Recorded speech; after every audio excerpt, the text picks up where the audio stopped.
Welcome to Sport Bike Girls, the podcast for women who are obsessed with sport bikes and all things motorcycle. Come join the ride.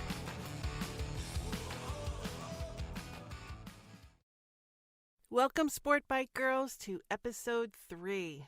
On this week's episode, we're going to be taking a slight detour away from sport bikes and talk a bit about the history of women and motorcycles, as well as vintage motorcycles. Recently online, I discovered a group called the Riveters. They are the women-focused chapter of the Antique Motorcycle Club of America, and their Instagram feed is spectacular. On there, you can find dozens of vintage photos of women over the past century and older who blaze the way for the rest of us to pursue our motorcycle dreams and learn more about their stories.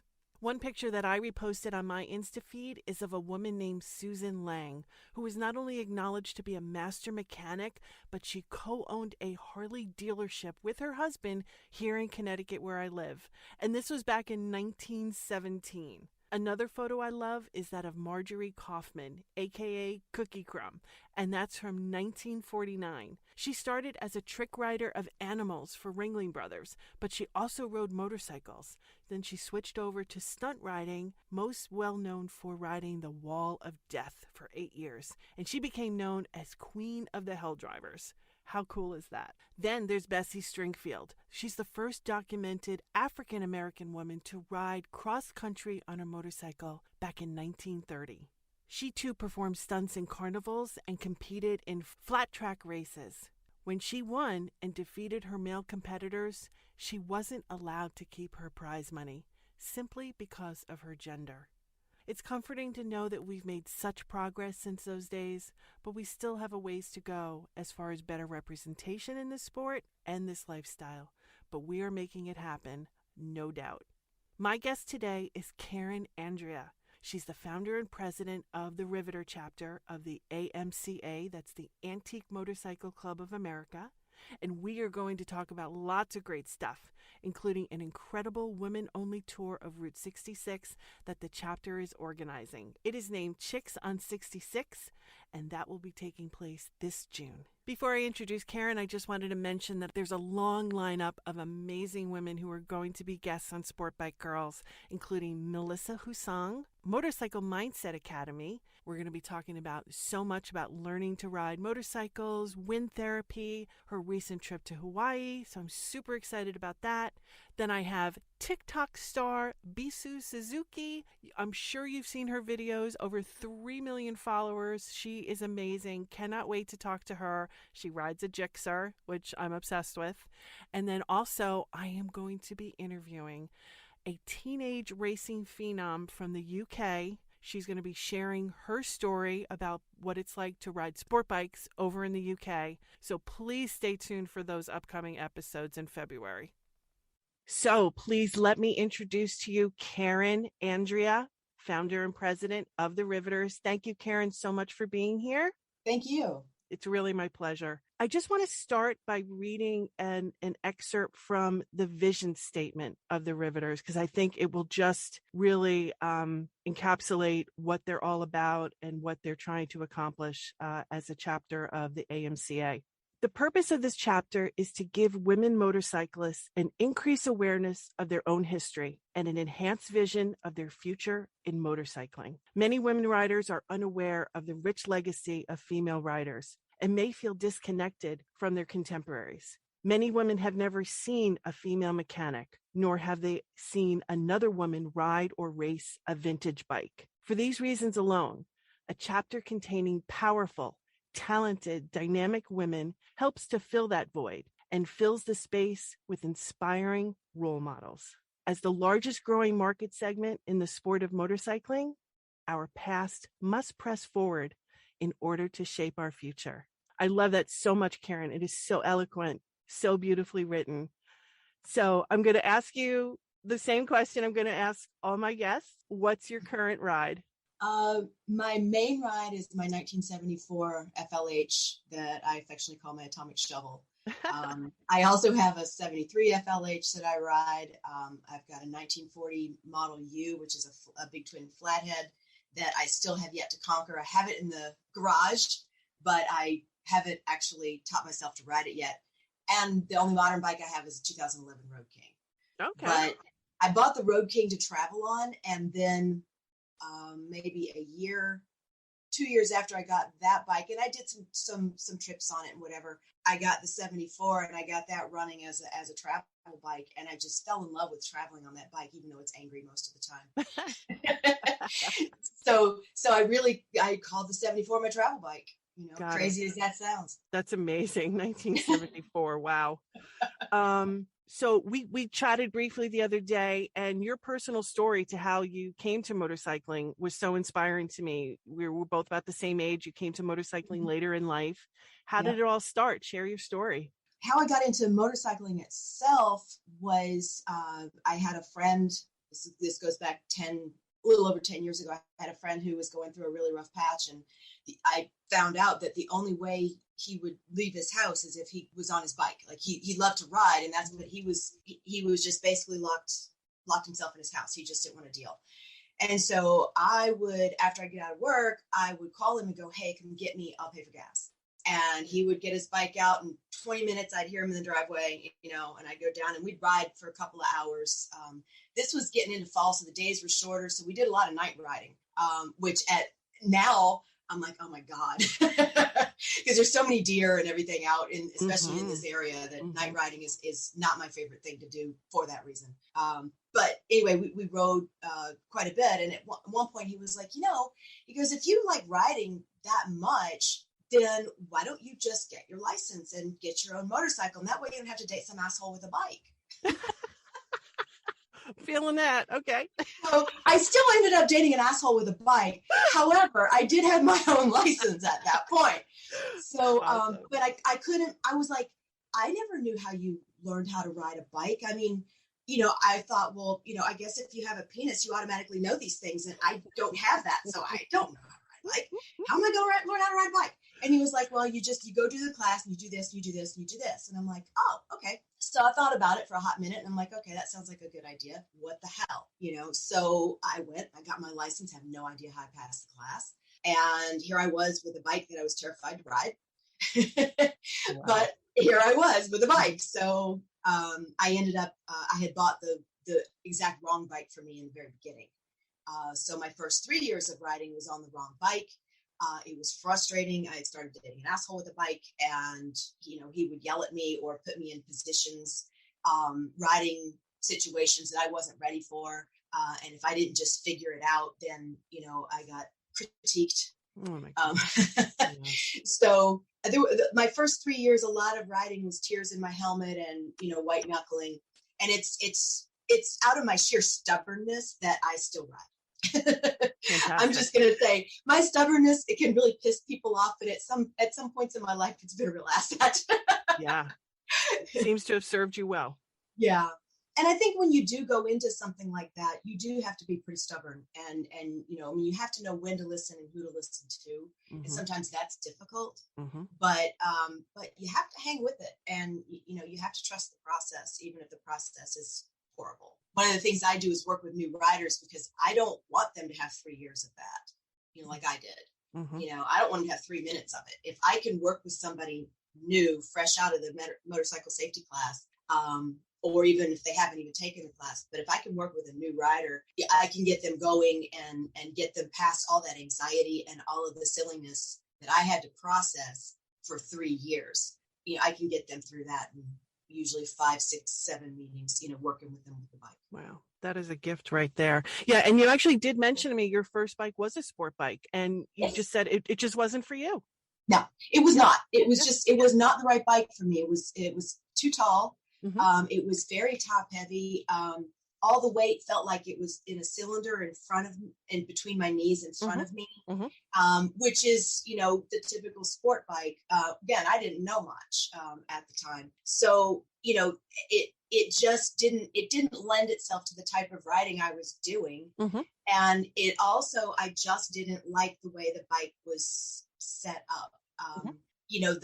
Once I got on my first Harley 3 years later, I realized what was wrong with the first bike. It took me getting on a different bike for me to understand the problems I was having with the first bike. So the the first bike was like one of those friends that you have that you say, what do you want to do? And they're like, oh, I don't know, whatever you want to do. No, seriously, what do you want to do? Oh, whatever you want to do. No, seriously, whatever you want to do is fine. But what do you want to do? That was the conversation I had with this stupid bike, because That's completely aggravating. It would run 60 miles an hour in first gear or sixth gear and never complain. There was no conversation. So the bike didn't tell me what it wanted. It didn't, there was no push and pull. There was no conversation between me and the bike, with the throttle, with the clutch, with anything. It was too smooth. So when I got on the Dyna for the very first time, it was a completely different animal. It's like going from, in cars, it's like going from like a Toyota to a muscle car. Mm-hmm. Mm-hmm. And so now I'm sitting on this beast that's like, it's louder and it vibrates and it shakes and it's got all kinds of torque and bottom end. And when I give it throttle, it tells me what it wants. And when it tells me when I'm in the right gear, when I'm not, it'll push back at me, which, I mean, obviously now I'm very experienced, right? I don't, it doesn't push back at me. I know how to have that conversation. But in the very beginning, it made a world of difference. Even though I'd already been riding 3 years, it made me a better rider because I was able to have a conversation. That's a tremendous lesson for all new riders to learn, is that just because the first bike you sit on or attempt to ride, you're not connecting with it. Like, in your words, you're not having a conversation or a relationship with it. It doesn't mean that riding's not for you. Yeah. You just haven't found the right bike yet. Yeah, exactly. You just need to find the correct bike that works for you. Cruiser, sport bike, regardless, it has to be yours. Mm-hmm. It has to be yours. And within that, I mean, even within those two, like there's sport bikes, enduros, and cruisers, in those three categories, there's still like, I wouldn't say all sport bikes are this or that way, because they're not. Mm-hmm. I haven't ridden other ones, but I know they're not. Mm-hmm. They do tend to be a little smoother because they're more performance, and that's the way those bikes are built. But I'm sure there are sport bikes out there where you don't have that situation I just described. Mm-hmm. Same with cruisers, like they're not all the same, mm-hmm. So even if you have an experience on one type of bike, don't discount that entire category mm-hmm. because of that, unless there's something just very functional about that category that doesn't work. Like for me, I do a lot of distance riding. Sport bikes aren't conducive to that. No, definitely not. Mm-hmm. Because mm-hmm. of the position you're in. Mm-hmm. And, lack of windshield, lack of storage, things like that. So, my style of riding and what I like, I love torque. I mean, I was a muscle car girl, mm-hmm. Growing up, I knew every car on the road and, all the muscle cars. That was my deal. So, and Harley to me falls into that category because of that torque and that bottom end and that conversation you have. And they're brutish. They're just brutish bikes, I love that. Not British, brutish. So, and I like that. That's my thing, you know, and not amazing. Everybody does. That's amazing. So how did the transition to vintage bikes begin? With the asshole. All right, so he served a purpose. Okay. Right. I mean, he did get me in a direction that I love, mm-hmm. So thank you for that, asshole. Anyway, moving on. When we started dating, he had just bought a 1949 Panhead. Oh my. And it was a beautiful bike. He was really into the old bikes, and he had others at different times, but he didn't have one when we very first met. He just bought this one, and subsequently he bought two more antique bikes. And I always was into like old cars and old anything vintage is mm-hmm. just cool. That's your vibe. Mm-hmm. Right, that's my thing. So I think that I probably would have come to antique bikes on some level eventually, because that's kind of who I am. Mm-hmm. But this expedited the process. He was, he liked the bikes. I liked the bikes. It was cool. We went to some vintage events and things like that. And I really liked the people. The people in the vintage events are far more genuine, welcoming, just there's not a lot of chrome warriors in the vintage world. Mm-hmm. These guys are more about the bikes, and a lot of them don't care who you are or what you are. If you're riding an old bike, you're cool. And they care less about gender or anything. It's just like, oh, you got an old bike, that's cool. Sweet. That's how they relate.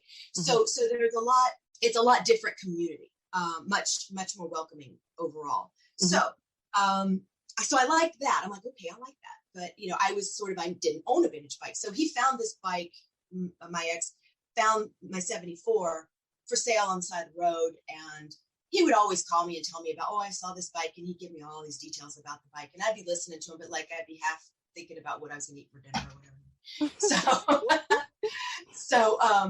Anyway, I'm kind of half listening to him, and he's like, yeah, I thought that would be a good bike for you to buy, and I'm like, then all of a sudden I'm like, what? Huh? What did you say? He was like, yeah. I mean, we could ride the old stuff together. I could fix it up. It's got an electric start on it, so you don't have to kick it, and and I could fix it up, and we'll ride the old bikes together. And he painted this beautiful picture of, of all of these things. And the reality of it was, when I bought the bike and he would come over to my garage and work on it, he would yell at me, order me around, demand tools, demand this, demand that. And I'm like, well, this isn't fun at all. No. So I kicked him to the curb, and now I've got this 74 shovel head that is literally garbage.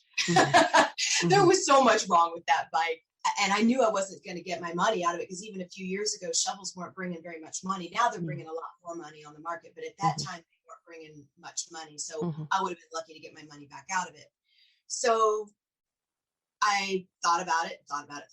And at one point I was like, success is the best revenge. Some will figure this bike out. Because I was scared of it. I mean, it was scary to ride, and it was, the brakes were horrendous on it. They still are. It was tough to shift. It would stall. It would smoke. It was, oh my goodness. It was a wreck. And so I had some work done to it. I did some work to it. I started, it needed to be rewired. And I'm like, well, oh, wow. I can probably do that. Wow. Had I ever rewired a bike before? No. Oof. But I'm like, well, it's wiring. I mean, the wrenching part intimidated me, and it still does. But I could do the wiring. I knew I could do it. And, if you're going through, learning something new, you can get caught in these different places where, like, oh man, now what do I do? Who do I ask? Right. And, I've been fortunate that most of the time when I've needed something, somehow, somewhere, I'll find the answer. That person will sort of emerge, and mentor me for, a few minutes or a couple hours, couple days, couple months. There have been some guys in the antique world that they're my go-tos. I can call them and go, hey, so I've got this thing. What do I do? And they'll ask me questions, and they'll talk me through it, or they'll give me, whatever advice. And so I've found people that I can trust, that I can get good advice from. That's amazing. Did you eventually get the bike up and running? And oh yeah, you did. Oh, yeah. Right. Yeah, got it rewired and did some other work to it. Had some work done to it. Switched the carburetor out, because that was the actual problem with it not running well, which I didn't know. My ex would just tell me it was me. I didn't know how to ride the bike. Oh, good Lord. Because it was always that. Yeah. I ended up talking to somebody in my Allegheny Mountain chapter at George Banks, amazing guy. Him and his brother are both super cool people. And I was telling him about the bike, and he was like, oh, it's got a B on it? He goes, oh my God. And he said, your best bet is a CV carburetor, but if you can't do that, do a Super E. And I went with the Super E because I could use the same manifold again. So all I had to do was pull the carburetor off that was on it and just bolt up the new one and have it retuned. You have the bike tuned. And that was much easier than going through and, pulling the manifold and everything else and doing an entire carburetor replacement. Wow. So that was better. So I did that, and, the bike ran great. And I put 3,000 miles on it that summer. I did 2 trips. I took it to Pennsylvania for a road run, and then I rode it down to Tennessee and back. And then when I got home, the bike had a complete meltdown. But it survived the trip. And about 40 miles after I got home, it just spit the bit, and I had to put an ignition system in it, have the motor rebuilt. Oh, I had the clutch gone through, transmission gone through. So I just got it back mid-May, last year, mid-May. And promptly took it to Utah, did a 5,000-mile trip on it. Wow. So now you are not just a rider, you are a wrench. And that's a term I was not familiar with. It's basically a mechanic, and we talked about, and we can touch on it more later, the need for more women to become wrenches. And, Absolutely. or at the very least, have a good working knowledge of their bike so they can diagnose what's actually wrong and understand, even if they're not capable of fixing it themselves or have no interest in fixing it themselves. It's got to give you a deeper understanding as a rider and a bike owner, how it functions and how it works. Definitely. And you also gave me another amazing piece of advice, that sport bikes actually come with their own toolkit hidden away there under the seat. Didn't know that. So that's like a great tip. I wonder if other women weren't aware of that too, but you've got your own little toolkit there. But as you said, you got to pull it out and actually know how to use it and what does it do. And even if you're on the side of the road, if someone pulls over and sees you in distress, at least you can hand them the tools and they can fix it for you. Exactly. That's, I tell all my friends who ride, I'm like, look, you don't have to know how to fix your bike, but please carry tools. Mm-hmm. Because if you have the tools and someone stops to help you, it might be a 5-minute fix with a pair of pliers or a wrench. It might be something really dumb, like something vibrated loose, so carry tools. And, so that way, even if you don't know how to use them, someone can help you rather than you standing there waiting for AAA for 2 or 3 hours because they have to go get the flatbed with the dolly that they need to put your bike on it, blah, blah, blah, blah. So, if you have tools, a lot of times you can get up and running much quicker, with some good Samaritan who stops to help you, That's fantastic advice. Thank you for mentioning that to me and sharing that. So you live in New York, but you are part of the Allegheny chapter in Pennsylvania of the Antique Motorcycle Club of America. And then obviously you founded the Riveter chapter. So how long after getting your 74 up and running did you decide to become a part of AMCA? I had already joined. I joined when I got the 74 because I knew that, my bike qualified. You can actually join the AMCA without owning an antique bike. Oh, okay. Okay. So you can be a member if you like them and you think they're cool and you may be interested in that, environment and learning more. They welcome new members, Fantastic. Always. And they and by definition, I think we mentioned that an antique bike is one that is 35 years or older. Yeah, we're not talking like, it doesn't have to be like a 1920s or something. Yeah, it's exactly 35 years. Yeah. So in the Harley world, some of the early Evolution motors, which are from what everybody says, the Evo is one of the best motors Harley ever built.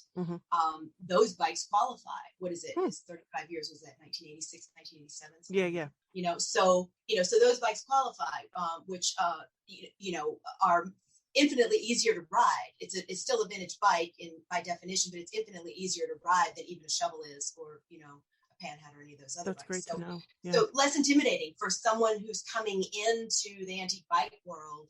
You can start with a bike that's sort of on the upper fringe of that, and learn and cut your teeth and go from there. But yeah, I had joined because I had the 74, and then I decided to join a chapter. And there were chapters. There is a chapter in New York, the Empire chapter, but they weren't.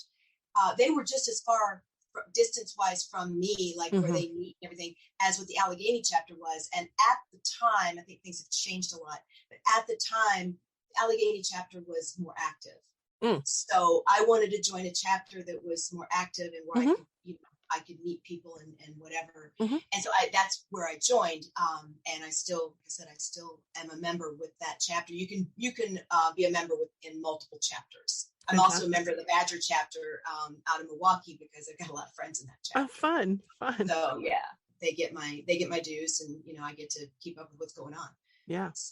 And now it was a solo trip out west. You were supposed to have a friend with you, but it was a solo trip that inspired you to form the Riveter chapter. Yeah, the Riveter chapter was sort of not, I had no designs on starting the Antique Motorcycle Club of America chapter. That was the furthest from my mind back in June. I would have never even thought of it. Yes, this is very recent. This is just last year. Yeah. Yes, recent. we just formed. We were just officially approved the beginning of end of September, beginning of October. Wow. So Okay. we're a brand new chapter. Beautiful. But it started with this Route 66 ride, this Chicks on 66 ride that I'm doing. Mm-hmm.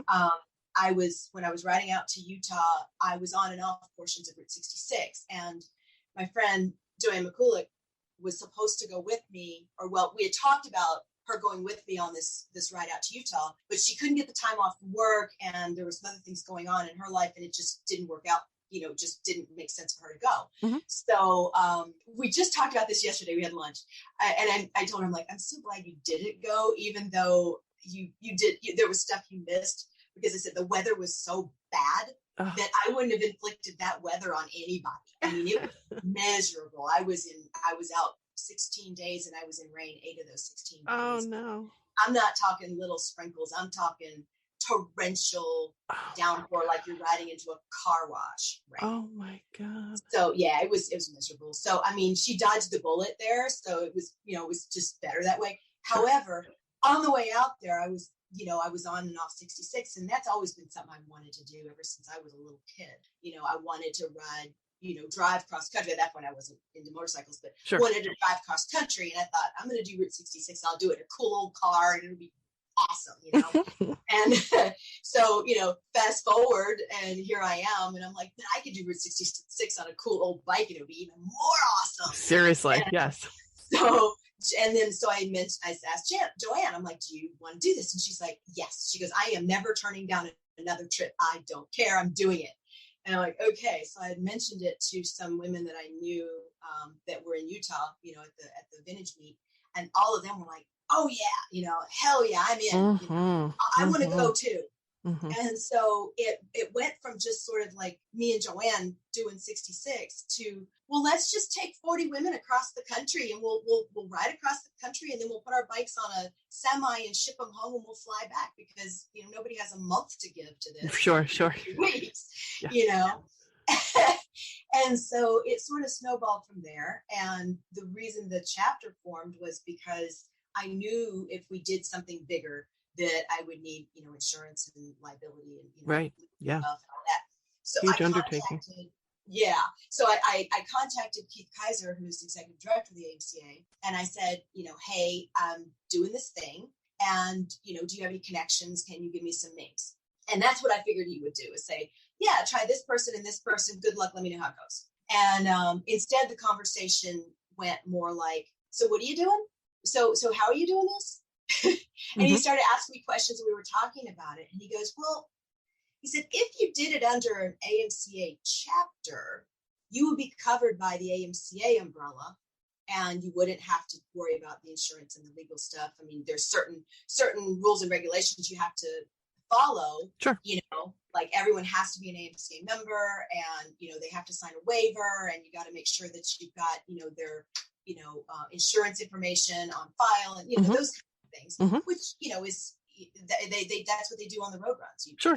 Registration. Pretty basic, right? You sign the thing, and you go have fun. I'm like, And so I ended up forming this chapter, and he said, what would be cool is if it was like a women's chapter. Oh my gosh. Wow. And I'm like, yeah. And sure so, would. Of course, it couldn't be women only because of the AMCA bylaws that, it can't be exclusionary. So I said, well, let's make it women focused. And we do have some male members, and they've joined for, support, and just That's fantastic. That's great. So, yeah. So we've got this chapter, and, I've been an AMCA member maybe 5 years or so. And, not super active in the beginning, but one of the first women I met was Tara Lynch, who's vice president of Riveter. She rides when I met her, she was riding a 1960 Pan, and she rides and wrenches on it herself. She's also got a shovel. She's got a flathead. She's never ridden she's ridden modern bikes. She's never owned a modern bike. Wow. Okay. And I think she had only ridden a modern bike recently. I mean, she's just sort of always been in this vintage world. And, there are a lot of women in the AMCA that, because, you're in your little local chapter, you don't necessarily meet other women. Right. So this chapter is a way to collect these women who are, doing cool stuff, and make us aware of each other.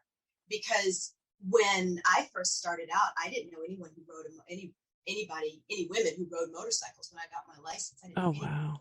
none. I hear that. Now I've got So a huge I circle hear of that friends who over and have. over and over again. Yep. Mm-hmm. And you have to kind of look. It's work, but you have to look for people, and you gotta, kind of put yourself out there and start looking for what you're, looking for your people. Yeah. Yeah. And you find them. But so hopefully the Riveter chapter is yet another way for women to find their people, Mm-hmm. and especially like I said, riding the old stuff. You have to, at least, bikes aren't that complicated. They don't have, especially the vintage stuff, they don't have a lot of extra stuff on them.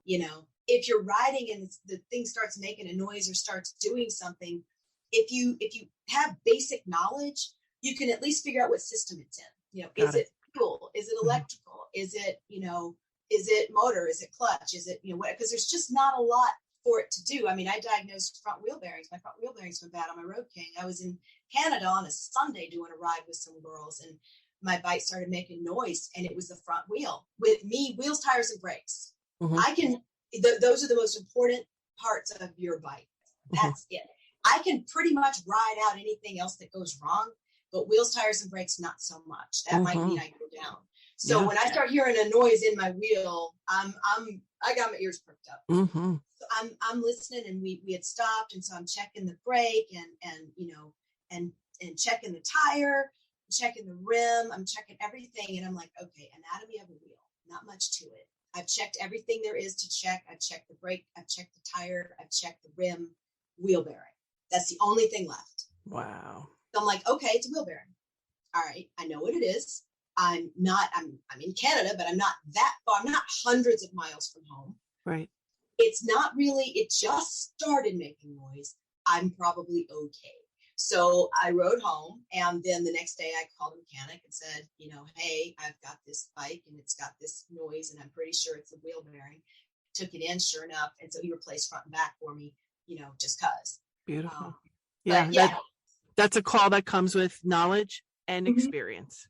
Right. And so the more you can learn about your bike and just understand, like I wouldn't know how to fix, replace a wheel bearing. Are you kidding me? But I knew how to identify it. So it saves me a lot in terms of diagnostic and having to explain, well, when I do this, it makes this noise and it's a thingy. And, it eliminates all of that, trying to talk to a mechanic. Like, pretty sure it's a wheel bearing. Yeah. Plus, if it's something that's going to potentially impact you safety wise, even if you could possibly make it home, it just simply may not be worth the risk, and you just pull over and you deal with it. And but that's just great knowledge and information to know, just listening to your bike and just understanding those basic mechanical issues. Let's delve more into Chicks on 66. It is a 15-day ride. Yes. It starts in Chicago, ends at the Santa Monica Pier, where I've been. Ma'am. I haven't done a lot of traveling through the western part or mid part of the country myself, but I have been to New Mexico, and I would give anything to go back there. I mean, just I can't even, the whole trip top to bottom is going to be phenomenal, but to ride a bike with that sky and those open roads, and then through Arizona into California. Oh my God. So tell us more about how it's going to work and what it's going to be like. Okay. I'm super excited about this trip. So we're starting in Chicago. We're going to start right downtown, right at the very beginning. And we're going to ride all the way, to the end. We're going to take a little bit of a different route in LA. But it's actually going to be a little bit better route. So that's exciting. I don't want to say too much more about that. Okay. I want the women who are riding it to be like, oh my God, when they get to it. So that's going to be, I don't want to be, spoiler on that. However, I have scoped out both ends of the trip, because the two major metropolitan areas concern me, with safety and how are we going to do this, and, all these bikes and, whatever. We're actually good. The way 66 comes out of Chicago is actually pretty easy. So I was thinking we might need police escort, but it looks like we're not, we can do it without. So we're going to start at the very beginning, and our first day is just a 100-mile day. leave Chicago and end in Pontiac, Illinois. And it's a pretty easy ride. There's a lot of really cool, very typical Route 66 stuff like Gemini Man. And there's a lot of murals in Pontiac painted on the sides of buildings, a lot of mid-century stuff along the way. So first day is going to be like super cool, full of photos, full of just, a lot of fun. So, every day it's a ride, sleep. We're not staying anywhere more than a day, but and that can be a little tough. I'm not gonna lie about that, but there's no other way to do it because you have to cover 2,400 miles, and we tried to get it, into 2 weeks. The longest day is just under 300 miles. Our shortest days are like maybe 80 or 90 miles. So the average is about 200 miles a day. Okay. So there is enough time to stop, take pictures, have a bite to eat, check stuff out, and you're not just like in the throttle all day just to get from city to city to city. So there's going to be, and aside from, I want to stay in a pack leaving Chicago, keep all the bikes in a pack, leaving Chicago, and also coming into LA and to the Santa Monica Pier, I want to be in a pack. Other than that, people can pretty much do what they want to do. There's actually a really nice app that gives you turn by turn of Route 66. Oh, wow. Okay. And so that's part of the package. The gentleman who developed that app, I contacted him and said, hey, I want people to use this app, but I don't want, I would like I'd like to be able to include the cost in our registration fee. So we made that arrangement so they don't have to like buy it separately or do any of that. Oh, terrific. They have access to this app. So they'll have turn by turn. So, everybody can kind of do their own thing. They can go at their own pace. If this particular site doesn't impress somebody and they don't really want to stop for it, they don't have to. They can keep going because the app actually tells you what sites are coming up. Oh my God, how useful. Yeah. Wow. So no U-turns. Oh. Wow. So that's kind of nice because what's coming up and you can see it and go, okay, I don't really care about that one. I'll move to the next one or whatever. Or if you do want to stop, then you're like, okay, well, it's going to be here in 2.2 miles. I better learn for somewhere to, look for somewhere to pull off or look for the parking or look for the turn off or whatever it is. People can kind of do their own thing and pace their day. We'll have some checkpoints just to make sure that we've got everybody. And we'll have, morning riders meetings and, evening check-ins and some evening events and things, some gatherings. We've got some of that. We haven't got all of that planned yet. But we're working on like our evening stuff. Yeah, so customizable to people's goals and their interests. And everyone can choose where they want to stay, whether motel, they can make camping arrangements. They have that complete flexibility to do that. Although we did get blocks of rooms in each city. So we are providing hotel accommodations. Okay, great. For them to book. Okay. But yeah, if someone wants to camp, they can camp. I'm not a camp person. I don't even understand the mentality. My idea of camping is or roughing it as a cheap hotel. So it's just not my thing. But if someone wants to do that, that's fine. They can do that. Sure. It's just so.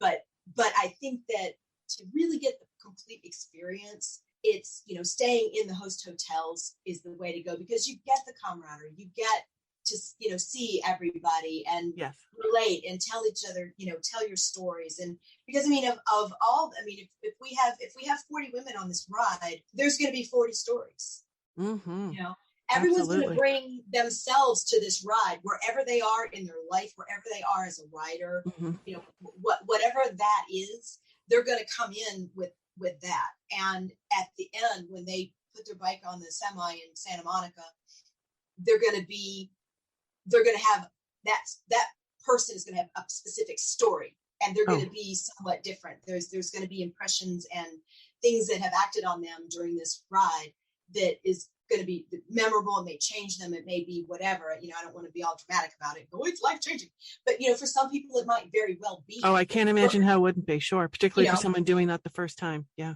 Right. And we are going to have some people who are, they've traveled on their bike and they're good riders, but they've never done a trip like this. They've never done a 2,400 mile cross country trip. That in itself, just I mean, I remember riding out to Utah, and I was somewhere in Oklahoma. I remember coming around a curve, and all of a sudden it was big sky. Like that was the point where I got to see big sky. Up until before that, it was more East Coast. It was more like the East Coast where you're limited as to your view. Most definitely. And I remember that moment, and I just when it happened, I just got tingly. I'm like, oh, this is so cool. It's so mind blowing to see that for the first time. Yeah. And how can you you can't share that? And that's the cool thing about being on a bike is that even if you're with a group, you're still you, and you're still doing the action. You're not like plopped in the passenger seat of a car or whatever. You're doing the thing, even though you're in a group. You've got that solo thing happening. Yeah. And those kinds of experiences are powerful, and they're personal, and that there's something that it's almost like you can't take a picture of it. Like a big sky, you can't take a picture of it because it doesn't translate. Absolutely not. No. And it's the same way with that feeling. Like I can explain it to you all day long, but I can't make you feel what I feel. So true. So that's I'm so excited just for that, just to hear women talk about their experiences and what they're doing and what they're feeling, and maybe what they're learning, and whatever. I think it's going to be, because I know when I started traveling, it really did change a lot for me and my riding, my relationship with my bike, my understanding of myself. First time I got on a bike to travel by myself, I knew I could do it, but I didn't know I could. Yeah. So I sat in the driveway. Yeah. And here's my bike, blah, blah, blah, blah, blah, it's idling away, right? I'm warming it up a little bit because it was a carbureted bike. It was my 01 dyno. It was my first Harley. So I'm sitting in the driveway, and this thing's just shaking and warming up, and I'm shaking just like the bike. I'm like, oh wow. God, here we go. Like, well, I said I was going to do this. I'm doing it. I'm just doing it. Like, it's just a series of day rides. It's just one gas tank to the next. Just get on the road. Yes. Go. Yeah. And I did, and I had to, it was cold. It was like 50 degrees out, and I didn't have gear at the time. So I was all bundled up. I was like the kid in Christmas Story. I'm like, I can't put my arms down. So I was all bundled up, and I'm freezing. And like the first hour, I'm like, if I can just get to Erie, PA, which is about an hour-ish away from me, just get to Erie, PA, I won't turn. Great. And you didn't. I'll be okay. And you didn't. And you also mentioned, talking about the wrenches, all the wrenches on this trip are women. Yes, we have 2 women who have volunteered to take 2 weeks out of their lives to provide mechanical support for this ride. Unbelievable. And so I'm super excited about that. I don't want to say who they are just yet. We're actually have a press release going out this week. But we've got 2 pretty well known in the industry, and just really super great women. And beautiful. And plus Tara can fix stuff, I can fix stuff. We may have a few other women on the ride. I don't know everybody, so we may have some others who are capable. And here's hoping we don't need to turn a wrench, but of course, but I think for a lot of people traveling distance on their bikes, the one thing that stops them is, what do I do if my bike breaks down? And that has nothing to do with gender. That's people. Yeah. That's serious consideration. Yeah. Right. And then you add, maybe a woman wants to travel, she doesn't know that much about her bike, and she wants to do this trip. It's like, but what if my bike breaks down? Well, if your bike breaks down, we can at least diagnose it. At the very worst, we can diagnose it. We get it to a dealer if, or whatever, if it's something that's beyond our scope. Right. But, but we can most likely get you fixed, get you up and running or whatever. So we're going to have a sweep vehicle, so that the bike has to go on the trailer and be hauled. It's, we can do that. And we'll have two mechanics that are going to be traveling. And I really am excited to watch these women do their thing. Because, and sadly, we always have to worry about the variety of other safety concerns being a female traveler on your own, whether it's by bike, car, airplane, doesn't matter, and here you have this nice protective cocoon of women who are going to support each other, have each other's back, and be there, through it all. So that's just a wonderful, wonderful feeling. There are still spaces available, right? People can still register. The website is chickson66.com, yes. right? Chickson66, CHIX. Yes. CHIX on 66.com. If you are interested, please do not miss this opportunity. This is just, I don't want to say once in a lifetime, because you mentioned that you're planning to do this now every other year. Well, we're planning on doing a large ride like this, but we won't do 66. Oh, got it. Okay.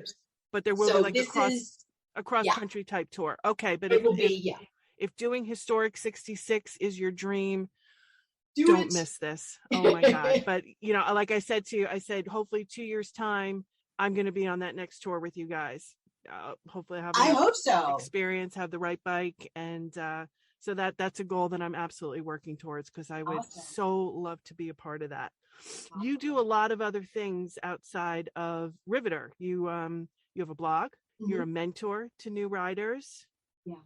Some of the things you do, just so incredible. I mean, you said there's only so much you're going to learn in that 2.5 day MSF course. Just like when you take your road test in a car, they're not testing you at night. They're not testing you in rain, snow, ice. There's so many other situations and elements that you have to know how to master to be the best rider you can be. And a lot of, like I've touched on with, my other guests as well and future guests, so much of riding a motorcycle is mental. It's the confidence. It's getting over that imposter syndrome. Well, I have my license, but I'm not a rider. I don't know what I'm doing. You know what? A lot of people get stuck there, and, and my heart goes out to them. I mean, I could have been that person. Mm-hmm. And when I meet people like that, I'm like, let me help you. Please let me help you, because I know I can. Because what I always say about MSF is that class teaches you how to operate a motorcycle. Mm-hmm. The only way you learn how to ride a motorcycle is to ride a motorcycle. Mm-hmm.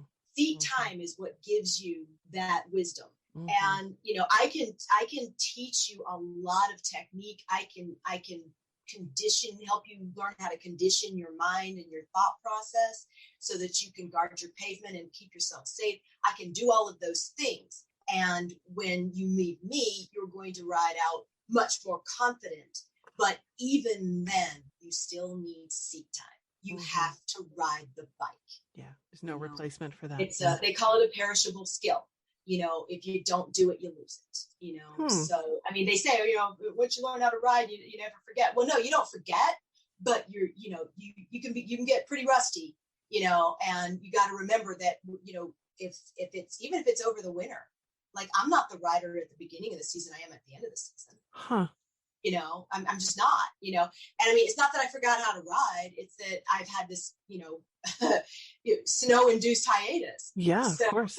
What I do is, first time I get on a bike in the spring, first time I get my bike out, I generally will go out by myself. I don't want anybody else around me. And I run through my paces and I remember how to ride, so that I shake the dust off, the cobwebs and everything. It's not that I forgot. It's that my skills aren't as sharp. That is so interesting. Wow. You mentioned, is this a blog post, How to Own Your Own Pavement? Yes. That title is, I don't even know where to go with that. Well, I tried to find a way to describe it, because a lot of people will tell, especially new riders, and if you haven't heard this yet, you will, trust me, ride like you're invisible or ride like everyone's out to kill you. Well, what does that even mean? Does that tell you how to ride a bike, or does it just scare the shit out of you, right? Yeah. So, riding defensively, doing this, doing that, that's helpful. That's a little more helpful. But owning your pavement means, imagine you've got a buffer around you. That's your safety zone. And it moves with you. It's like a bubble. It moves with you on your bike. Mm-hmm. And what you have to do is you own that pavement, you own that space, and you guard that space. Mm. You don't let anything into that space. Mm. So what that makes you do is, if you're in a guard tower and someone says, you've got to guard this castle, are you going to be looking down at your feet? Are you going to be looking out? When you're riding a motorcycle, what you have to do is look out. You have to look far ahead of you. You got to check your mirrors and look, far behind you. You've got to check your sides, make sure you know where everything is around you, know where your escape routes are. So know if you can change lanes quickly or not, or if there's a car in your, on your flank or in your blind spot. So all of that is owning your pavement, understanding what's around you so that if you have to make a move, you can. And part of that also is that when you see something develop up ahead of you, maybe you see some taillights pop on or something, or you see somebody coming into an intersection or whatever it is, you see it, you note it, and that immediately makes you check your own location, where you are in relation to everything around you.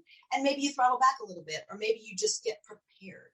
So many people get tangled up because they didn't look far enough ahead and it came out of nowhere. Well, it probably didn't. If it was in front of you, it didn't come out of nowhere. Trust me, you just didn't see it. Mm-hmm. So owning your pavement, that's what I teach. And that's that concept, because it tells you a lot more than just ride like you're invisible, which I don't even know what that means. Yeah. Why would you want to be invisible so people can ride right over you and through you? And I never grasped that. This is so much more logical and concise, and it just clicks. It makes such perfect sense that you have to take ownership, of your part of the road. Absolutely. The only way you're going to stay safe and enjoy yourself. You have just as much right to be on the road as any car, even though most car drivers won't agree with that, but that is the reality. You have just as much right to be safe and own that pavement as those cars and trucks and SUVs do. So that mindset, I think, is so critical. Again, no matter what kind of bike you ride. It has no bearing. I mean, imagine even if you're on a track, I'm not, but if you're on a track, you want to own that pavement around you. You want to know what's around you. You want to know, where everybody is. Mm-hmm. So, for different reasons. You have a line, you have strategy. It's a different thing, but it's the same kind of concept. Yeah. You don't want to hurt yourself, and you don't want to hurt anybody else. So right. Yeah. And it also puts it, like you said, it puts ownership on you. So I know a lot of riders who will, have something happen and they immediately blame the car. And I'm like, well, maybe they didn't see you, but maybe you didn't put yourself in a position to be safe. Mm-hmm. So it really, instead of putting the blame on all of them out there, it makes you own your shit. Basically, if you're going to get on the bike, yes, it's dangerous. So if you're going to get on it, own it. That is such fantastic advice, Karen. Thank you very much. I truly hope, and I know that this ride is going to be a phenomenal success. Mm-hmm. Please, if you're interested in being a part of this, reach out, sign up. Karen, how can people find you? First of all, I want them to follow Riveter chapter on Instagram, as well as Chicks on 66. There's a separate Instagram for that. Your blog is Atomic Shovel. Mm-hmm. AtomicShovel.blog, yeah. Okay. And then you have a Facebook group, or more than one? I have way too many Facebook pages. My personal page is Karen Andrea on Facebook, and on Instagram, I'm Atomic Shovel. So if people want to follow me at either one of those, we have Facebook pages for Chicks and Riveter. And I also have a Facebook group called Rider Skills, From the Range to the Road. And a lot of the stuff I've been talking about, owning your pavement, how to deal with anxiety on a bike, different techniques and things that they don't teach in MSF that, are super helpful in terms of building your skills and becoming a more proficient rider. All of that is in that Facebook group. And so if you do a search on Rider Skills or Rider Skills From the Range to the Road, that's my page. Perfect. And I really don't post a lot there so much because it's really a repository for all of these articles that you talked about, so it's really a repository for that as much as anything. I do post, I post occasionally, but I kind of, how much more can you say? It's all the information's there. I want people to find you and follow you and learn from you, because I know this is just the tip of the iceberg of your immense fount of knowledge. So Thank you so much for your time and for sharing this with us.